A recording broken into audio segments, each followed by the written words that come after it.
प्यारे बच्चों, अस्सलाम वालेकुम। हमने मैथमेटिक्स में जो क्वाड्रेटिक इक्वेशन जो हमने उठाया था वो हमने कंप्लीट किया। तो आज हम नया चैप्टर उठाएंगे और जिस चैप्टर का नाम अर्थमेटिक प्रोग्रेशन है। तो इस अर्थमेटिक प्रोग्रेशन में इसकी एक्सरसाइज करने से पहले पहले हम इसकी इंट्रोडक्शन आज पढ़ते हैं।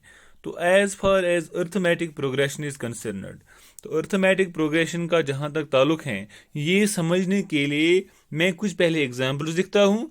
एग्जाम्पल्स के बाद आपको अच्छे से समझ आएगा ये अर्थमेटिक प्रोग्रेशन होता क्या है। तो let's take some examples like 2, 4, 6, 8, 10 dash 5, 10, 15, 20, 25 dash 3, 6, 9, 12, 15 dash 30, 27, 24, 21, 18 dash. तो मैंने यहाँ पे कुछ नंबर सीरीज लिखी। जैसे पहली सीरीज में मैंने नंबर लिखा 2, 4, 6, 8, 10। दूसरे में मैंने लिखा 5, 10, 15, 20, 25। ये मैंने चार सीरीज यहाँ पे लिखी। First series, second series, third series, fourth series. अब इन नंबर सीरीज में एक खास चीज है, वो ये है कि अगर हम किसी भी दो एडजेसेंट नंबर्स के बीच में डिफरेंस निकालेंगे वो सेम होगा। Let's take the first series. First series में जो हमारे पास जो नंबर्स हैं वो 2, 4, 6, 8, 10। अगर हम किसी भी दो एडजेसेंट नंबर्स को लेंगे, किसी भी दो कंसेक्यूटिव नंबर्स को लेंगे, इनके बीच में डिफरेंस निकालेंगे तो वो डिफरेंस यहाँ पे सेम है। जैसे 4 से 2 सब्ट्रैक्ट करेंगे तो 2 आएगा, 6 से 4 सब्ट्रैक्ट करेंगे तो 2 आएगा, 8 से 6 सब्ट्रैक्ट करेंगे तो 2 आएगा, 10 से 8 सब्ट्रैक्ट करेंगे तो 2 आएगा। तो इट मीन्स जो पहली सीरीज है इसमें जो दो एडजेसेंट नंबर्स के बीच में जो डिफरेंस है वो 2 है, ठीक है ना। जो दूसरी सीरीज है इसमें अगर हम दो एडजेसेंट नंबर्स के बीच में डिफरेंस निकालते हैं वो 5 हैं। जैसे 10 से 5 सब्ट्रैक्ट करेंगे तो 5 आएगा, 15 से 10 सब्ट्रैक्ट करेंगे तो 5 आएगा, 20 से 15 सब्ट्रैक्ट करेंगे तो 5 आएगा, 25 से 20 सब्ट्रैक्ट करेंगे तो 5 आएगा। तो इट मीन जो यहाँ पे जो दूसरी सीरीज है इसमें जो difference between two adjacent numbers, difference between two consecutive numbers वो 5 है।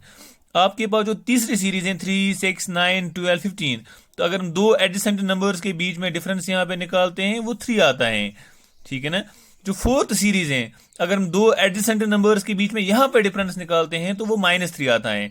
क्योंकि यहाँ पे आपको ये याद रखना है कि कोई भी दो कंसेक्यूटिव टर्म्स अगर आप लेते हो, आपको जो बड़ी वाली टर्म है आई मीन से आगे आप देखोगे, फॉर एग्जाम्पल जो बड़ी टर्म होगी उस टर्म से छोटी टर्म सब्ट्रैक्ट करनी है। जैसे ये फर्स्ट टर्म है, ये सेकंड टर्म है, तो हमें सेकंड टर्म से फर्स्ट टर्म सब्ट्रैक्ट करना है, थर्ड टर्म से सेकंड टर्म सब्ट्रैक्ट करना है, 4 से थर्ड करना है।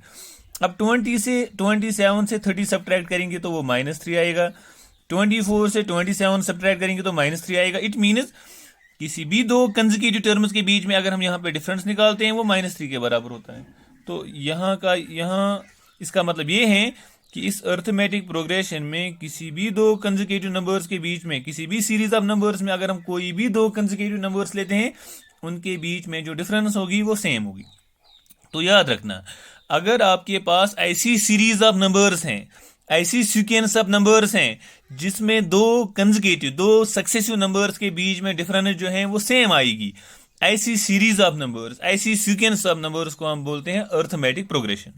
और हमने देखा यहाँ पे इस अर्थमेटिक प्रोग्रेशन में ये खास चीज है, ये चीज याद रखना है आपको कि दो कंसेक्यूटिव नंबर्स के बीच में, कोई भी दो कंसेक्यूटिव नंबर्स अगर आप लेते हो उनके बीच में जो डिफरेंस है, सब्ट्रैक्शन है, वो सेम है।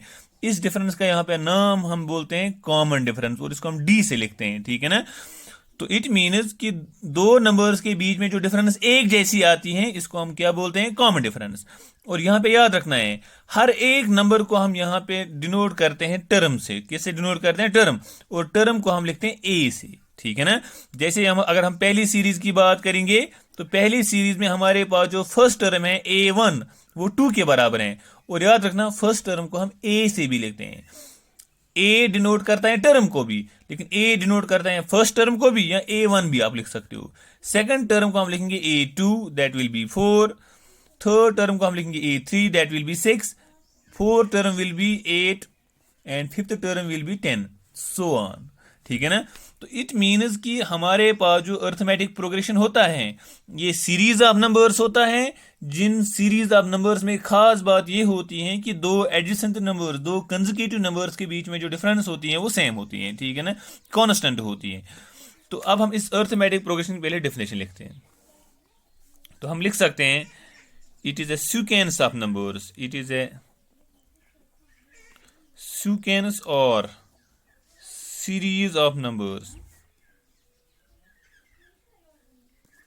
such that the difference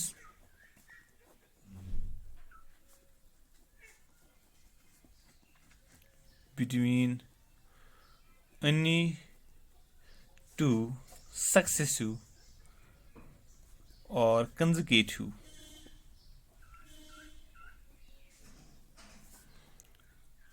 numbers is same। तो अर्थमेटिक प्रोग्रेशन जो है ये एक सीरीज ऑफ नंबर्स हैं या सीक्वेंस ऑफ नंबर्स हैं, और इस सीरीज ऑफ नंबर्स हैं, सीक्वेंस ऑफ नंबर्स में ये बात है किसी भी दो नंबर्स के बीच में अगर हम डिफरेंस निकालेंगे वो सेम होगी, या हम लिख सकते हैं इज कांस्टेंट, वो एक जैसी होगी। तो याद रखना कॉमन डिफरेंस जो है that means difference between any two numbers, इसको हम क्या बोलते हैं, क्योंकि वो डिफरेंस सेम आती है तो उसको हम बोलते हैं कॉमन डिफरेंस। तो ये कॉमन डिफरेंस जो है इसको हम डी से लिखते हैं, और टर्म जो है यहाँ पे हम किसी जो हमारे पास एपी में जितनी भी टर्म्स हैं इनको, जितने भी नंबर्स हैं इनको हम टर्म बोलते हैं, और टर्म को हम ए से डिनोट करते हैं। तो अर्थमेटिक प्रोग्रेशन की जो शॉर्ट फॉर्म है that is AP, arithmetic progression और एपी। तो याद रखना कि अर्थमेटिक प्रोग्रेशन में आपको याद रखना है कि ये सीक्वेंस ऑफ नंबर्स हैं, ये सीरीज ऑफ नंबर्स हैं, और ऐसी सीरीज है जहां पे किसी भी दो कंसेक्यूटिव नंबर्स के बीच में अगर हम डिफरेंस निकालेंगे वो सेम होगा। और इस अर्थमेटिक प्रोग्रेशन में जितने भी नंबर्स हैं इनको हम टर्म्स बोलते हैं, और फर्स्ट नंबर को हम फर्स्ट टर्म बोलते हैं, ऐसी second term, third term, fourth term, fifth term, ठीक सो ऑन। तो याद रखना कि यहाँ पे हमने देखा कि दो नंबर, किसी भी दो कंसेक्यूटिव नंबर्स के बीच में जो डिफरेंस है वो सेम है, तो चूंकि difference between any two consecutive numbers है सेम, इसको हम गोबर क्या बोलते हैं, कॉमन डिफरेंस, ठीक है ना। तो अर्थमेटिक प्रोग्रेशन की हम जनरल फॉर्म भी यहाँ पे लिख सकते हैं, general form of AP, arithmetic progression और एपी, इसकी जनरल फॉर्म जो है हम यहाँ पे फर्स्ट टर्म को ए से लिखते हैं, सेकेंड टर्म जो है उसको हम लिखेंगे ए प्लस डी। अगर हम फर्स्ट टर्म को कॉमन डिफरेंस ऐड करेंगे तो सेकंड टर्म आएगा, अगर हम फर्स्ट टर्म को दो बार कॉमन डिफरेंस ऐड करेंगे तो थर्ड टर्म आएगी, अगर हम फर्स्ट टर्म को 3 बार कॉमन डिफरेंस ऐड करेंगे तो फोर्थ टर्म आएगी, dash dash dash. This is the general form of arithmetic progression. तो इस अर्थमेटिक प्रोग्रेशन में जो क्वेश्चंस हैं वो इंशाल्लाह हम कल देखते हैं।